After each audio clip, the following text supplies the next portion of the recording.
उसका मसला है कि आज पकाएं क्या। आलू तो हर घर में ही मौजूद होते हैं, तो मैंने सोचा कि आज आपसे एक आलू की डिफरेंट सी रेसिपी शेयर करती हूँ जो कि मेरी सासू माँ की है।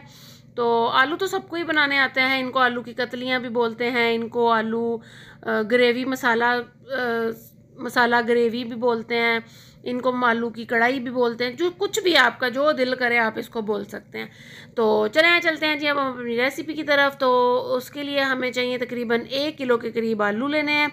उनको आपने चकोर साइज़ में या किसी और तरह नहीं काटना। आपने इस रेसिपी की जो एक शर्त है ना, वो आलू आपने काटने इसी तरह से हैं, मतलब गोल गोल। अगर बड़े हैं तो उनको बीच में से हाफ़ कर लें, अगर छोटे हैं तो फिर ऐसे सिर्फ गोल गोल काटने हैं। मेरे पास छोटे थे, 1 किलो के करीब आलू थे, मैंने उनको गोल गोल ऐसे काट लिया। ठीक है, ये मीडियम साइज़ के 2 प्याज लेने हैं आपने। मेरे पास एक बड़ा था और ये छोटे छोटे थे, वो जैसे जुड़े हुए होते हैं ना वैसे थे। तो ये तकरीबन मिला के जो है ना वो 4 प्याज बनते हैं छोटे से, और टमाटर है और अदरक है और सब्ज़ मिर्चें हैं। ठीक है, तो अभी चलते हैं जी। अब हम अपने एक पतीली ले ली है, उसके अंदर जो है ना मैंने डाला है 1/2 कप के करीब ऑयल डाला है, और वो प्याज काट के डाल दिए हैं। जो सारे प्याज थे ना वो काट के डाल दिए। हाँ जी, आपने इनका कलर जो है ना वो रेड नहीं करना, हल्का सा जब इसका पिंकिश होना स्टार्ट होंगे ना, तो वो जो अदरक का टुकड़ा था, 2 से 3 इंच का टुकड़ा अदरक का था, उसको आपने काट लेना है लंबा लंबा, सब्ज़ मिर्चें और टमाटर। और टेंशन बिल्कुल नहीं लेनी कि इसके अंदर टमाटर जो है वो साबुत रह जाएंगे या नहीं कुछ हो जाएगा, इसके अंदर कोई मसला नहीं होगा, क्योंकि जब आप नमक डालेंगे टमाटरों के ऊपर तो वो पानी छोड़ते हैं और गल जाते हैं। हाँ, अगर फ्रीज़ टमाटर है तो फिर आपने उसकी प्यूरी बना के डालनी है, यानी कि ग्राइंड करके आप डाल दें। ठीक है, उसके बाद हमने डालनी है इसमें हल्दी, इसमें डालना है नमक, और ये सूखा धनिया, ज़ीरा, सारा जो है ना वो 1-1 टेबल स्पून है। सिर्फ सूखा धनिया जो है वो 2 टेबल स्पून है। ठीक है, सॉरी ये टीस्पून है, ये छोटा टीस्पून जो मैं आपको दिखा रही हूँ एक किलो आलू के लिए सिर्फ इतना ही है। ठीक है, उसके बाद ये लाल मिर्चें, क्योंकि सब्ज़ मिर्चें भी हमने बीच में यूज़ की हैं, तो मिर्चें और नमक आप अपनी टेस्ट के मुताबिक या जितना आप खाते हैं उस हिसाब से आप उसके अंदर यूज़ कर सकते हैं। कम खाते हैं कम डाल लें, ज़्यादा खाते हैं ज़्यादा डाल लें, जैसा आपको लगता है। इसके अंदर मैंने डाला है तकरीबन 1/2 गिलास पानी का। उसके बाद इसको कवर करके ना 5 मिनट के लिए आप रख देंगे, तो ये देखें कि टमाटर कितने ज़्यादा सॉफ्ट हो गए हैं। हाँ जी, अगर आप चाहें तो इसके अंदर टमाटरों के छिलके उतार के भी डाल सकते हैं। ये कुछ ऊपर ज़्यादा आ गए थे तो मैंने उनको जो है ना वो चिमटे की मदद से निकाल लिया था। अब ये देखें कितना ज़्यादा मसाला हमारा मैश हो गया है। तो उसके बाद जो है ना मैंने इसके अंदर ये आलू डाल दिए। जो आलू ये देख सकते हैं आपके गोल गोल कटे हुए हैं। एक आधा आलू बीच में बड़ा था तो उसको मैंने हाफ़ करके ना वो भी डाल दिया था। ठीक है, अब हमने डाल के इसको थोड़ा सा भूनना है, ताकि सारा जो मसाला वगैरह है ना वो टमाटर, प्याज, अदरक, मिर्चें, कुछ भी, इसमें लहसुन यूज़ नहीं होता।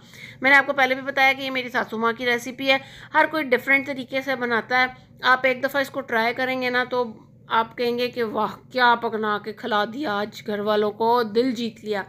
हाँ जी, इसमें जो है ना वो सबसे मेन इंग्रेडिएंट जिसको बोलते हैं ना वो है जी कलवंजी।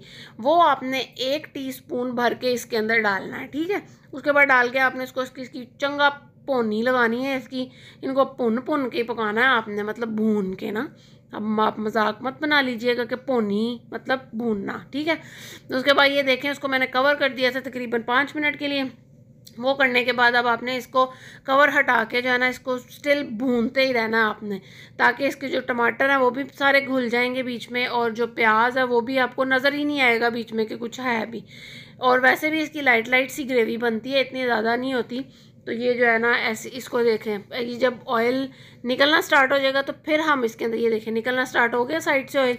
अब हम इसमें इतना पानी डालेंगे जितनी आपको ग्रेवी रखनी है इसकी ना। अगर आप ऐसे खाना चाहते हैं तो ऐसे भी खा सकते हैं, नो प्रॉब्लम। अगर आप पानी डालना चाहते हैं तो पानी भी डाल सकते हैं।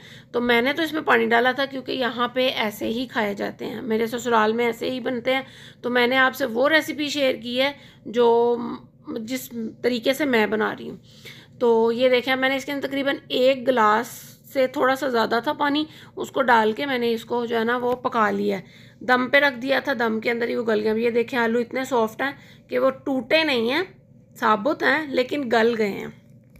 ठीक है, उसके बाद ये देखिए मैंने डाला इसके ऊपर गरम मसाला, 1/2 टी-स्पून ही गरम मसाला था।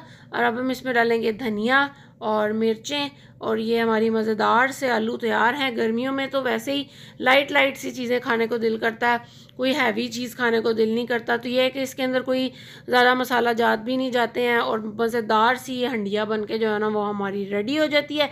आप इसको तंदूर की रोटी के साथ खाएं, आप इसको घर की रोटी के साथ खाएं, आप इसको बॉयल चावलों के साथ खाएं, किसी भी चीज़ के साथ खाएं, चस करा देगा आपको। और ये रही हमारी मज़ेदार सी रेसिपी तैयार। आपने मुझे कमेंट्स बॉक्स में ज़रूर बताना है, इसको ट्राई ज़रूर करना है, मुझे ज़रूर बताना है कि आपको ये कैसी लगी है। और वीडियो को लाइक किया करें, चैनल पे नए हैं तो सब्सक्राइब करें, और वीडियो को ज़्यादा से ज़्यादा शेयर किया करें, ठीक है। तो ये देखिए अब साइडों पे ऑयल भी आया हुआ है इसके, तो बहुत मज़ेदार बन के तैयार होती है। आपने इसको ज़रूर ट्राई करना है। मिलूँगी नेक्स्ट वीडियो में। अल्लाह हाफ़िज़।